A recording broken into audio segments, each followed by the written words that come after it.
মানুষ, আসসালামু আলাইকুম। আলাইকুম সালাম। আপনাদের উদ্দেশ্যে একটি কথাই বলতাম চাই। আমাকে বাড়ি পোলা বরিশালের মধ্যে চরপে শুনে কিন্তু মনে হয় যে আপনার কি কইতাম ভাই, কথা কইলে তো কথা শেষ না, শুরু করলি শুরু কথায় আছে বকতে বকতে বক্তা না বকতে না বকতে তক্তা, এত বকা বকতে শুধু একটা বরিশাল বলা সেতু লইয়া কইতে কইতে কইতে কইতে মুখটা ফুটে আসা, মুখ স্যাপ পারি আসা, স্যাপের যেটা তুতু তুতু বাড়িতে বাড়িতে বাড়িতে বাড়িতে অবস্থা শেষ। তারপরে বলা যারা থাকবে কানের মধ্যে যায় না, যেটা বলা বরিশাল সেতুটা এই সরকার ওই সরকার নির্বাচন আগে সেতু দিবে, এই করবে এই করবে, তোর মধ্যে ইলিশ মাথা ফেরি গাড়িকে বন্ধ হয়ে থাকে, তারপরে কোনো খোঁজ খবর নাই, সেতু নাই সেতু নাই সেতু নাই।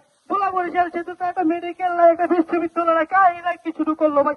এই যে কথাগুলো কইতে কইতে কইতে কইতে অবস্থা শেষ হয়ে যায়, তারপরে ভাই মুখ থেকে কথা কয় না ভাই।